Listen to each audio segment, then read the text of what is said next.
एबीएमसुनि बानजायनायाव मोनसे गेदेर सांग्रांथि हानजा सुरनाय। कक्राझाराव एबीएमसुनि बानजायनायाव मोनसे गेदेर सांग्रांथि हानजा सुरनाय।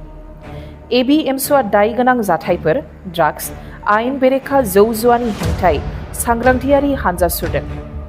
कक्राझार सोहोरनि खोला फारसे थानाय माख्रापारानिफ्राय कक्राझार सोहोरनि गोजौसिन गेजेरारि आरो थांखिबां फरायसालिनि गेलेग्रा फोथारसिम आथिंजों थाबायनानै सांग्रांथियारि हानजा सुरदों। बे हानजा सुरनायाव गोबां सुबुंफोरा आखायाव बेनार, फ्लेग कार्ड लानानै बाहागो लायो। हाबाफारियाव बाहागो लानानै एबीएमसुनि आफादगिरि टाइसन हुसेना मा बुंखो खोनासंदों।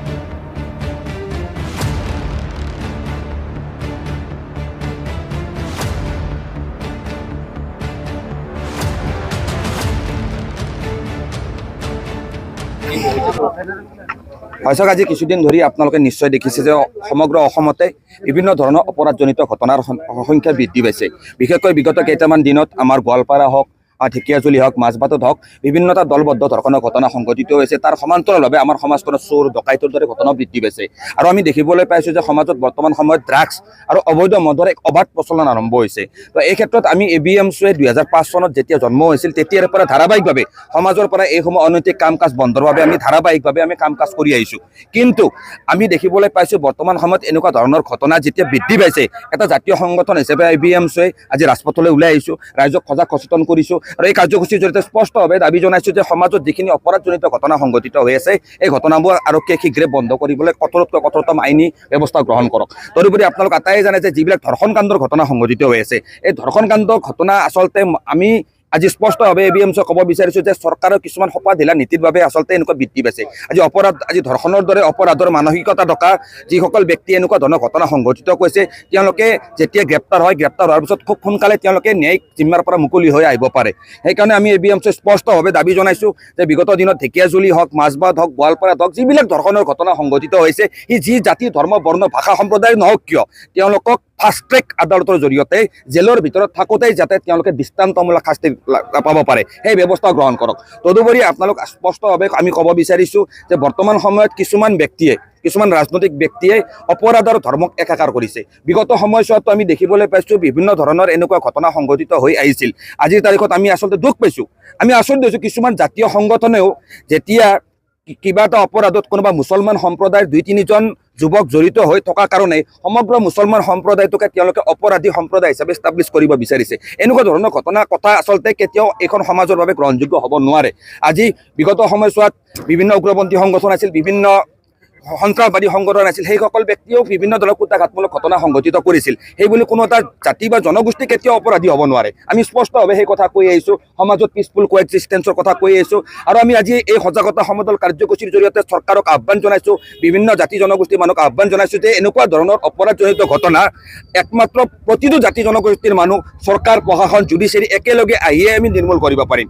এটা জনগোষ্ঠীৰ ওপৰত, এটা ৰাজনৈতিক দলে এটা ৰাজনৈতিক দলৰ ওপৰত, এটা কমিউনিটিক অপৰাধী সম্প্ৰদায় হিচাপে সজাব, এনেকুৱা ধৰণৰ ঘটনা আচলতে পৰিৱেশৰ দ্বাৰা আমি এইবিলাক ঘটনা কিন্তু ৰোধ কৰিব নোৱাৰিম। সেইকাৰণে আজি এবিএমছুৱে কেন্দ্ৰীয়ভাৱে কোকৰাঝাৰ চহৰৰ মাজমজিয়াত এই বিশাল সজাগতা সমদল কাৰ্যসূচীৰ জৰিয়তে স্পষ্টভাৱে চৰকাৰক আহ্বান জনাইছোঁ যে চৰকাৰে নিজৰ আৰক্ষীক আৰু অধিক শক্তিশালী কৰক, জুডিচিয়াৰী ব্যৱস্থা আৰু অধিক শক্তিশালী কৰি যিবিলাক ব্যক্তিৰ দ্বাৰা এনেকুৱা ধৰণৰ অপৰাধ সংঘটিত হৈ আছে সেইবিলাকক কঠোৰতম আইনী শাস্তিৰ ব্যৱস্থা কৰক। তদুপৰি আপোনালোক আটাইয়ে জানে যে সমগ্ৰ অসমত আজিৰ তাৰিখত যিবিলাক ড্ৰাগছ আৰু জুৱাৰ অবৈধ প্ৰচলন আৰম্ভ হৈছে, যাৰ কাৰণে আজি উঠি অহা যুৱ প্ৰজন্মক ইজি মানিৰ তেওঁলোকে লোভত বিভিন্ন ধৰণৰ অপৰাধত লিপ্ত হৈ পৰিছে।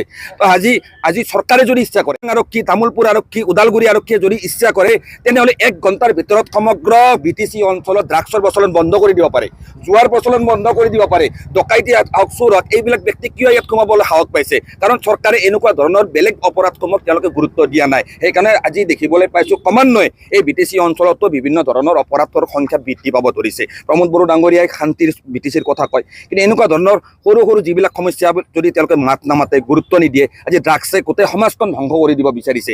যদি এনেকুৱা ধৰণৰ ড্ৰাগছৰ দৰে যি এক ভয়ানক এক ব্যৱস্থা আজি এই BTCত আৰম্ভ হৈছে, ইয়াৰ দ্বাৰা উঠি অহা প্ৰজন্মৰ অধিকাংশ কিন্তু আজি বিপথে পৰিচালিত হৈছে। সেইকাৰণে আমি এবিএমছুৱে স্পষ্টভাৱে দাবী জনাইছোঁ যে অপৰাধীয়ে যি ব্যক্তিৰ দ্বাৰা এইখন সমাজত ড্ৰাগছ যোৱাৰ প্ৰচলন ঘটি আছে আমি ABMC সেইবিলাক ব্যক্তিৰ বিৰুদ্ধে ইতিমধ্যে আমি বিভিন্ন কঠোৰ পদক্ষেপ গ্ৰহণ কৰি আছো আৰু ABMC স্পষ্টভাৱে বাৰ্তা দিব বিচাৰিছো বিশেষকৈ সংখ্যালঘু মুছলমান কমিউনিটিৰ যি দুই এজন ব্যক্তিৰ কাৰণে সমাজখনে আজি বিভিন্ন ৰাজনৈতিক ব্যক্তিয়ে মুছলিম কমিউনিটিটোক বদনাম কৰিব বিচাৰিছে যিসকল ব্যক্তিয়ে সংখ্যালঘু মুছলমান হৈও বিভিন্ন অপৰাধৰ ঘটনা সংঘটিত কৰি আহিছে সেইসকল ব্যক্তি অপৰাধৰ পৰা আঁতৰি থাকক নহ'লে সেইবিলাকৰ বিৰুদ্ধে ABMC প্ৰত্যক্ষভাৱে ব্যৱস্থা গ্ৰহণ কৰিম আৰু আমি চৰকাৰকো আহ্বান জনাইছো ৰাজনৈতিক দলসমূহকো আহ্বান কৰিছো যে কোনো কাৰণতে দুই এজন ব্যক্তিৰ কাৰণে যাতে মুছলমান কমিউনিটিটোক তেওঁলোকে অপৰাধী হিচাপে ষ্টাব্লিছ কৰিব নোৱাৰে অসমত মুছলমান কমিউনিটিৰ এক গৌৰৱোজ্জ্বল ইতিহাস আছে আৰু এই ইতিহাসক আপোনালোকে বিকৃত কৰাৰ চেষ্টা নকৰিব ধন্যবাদ।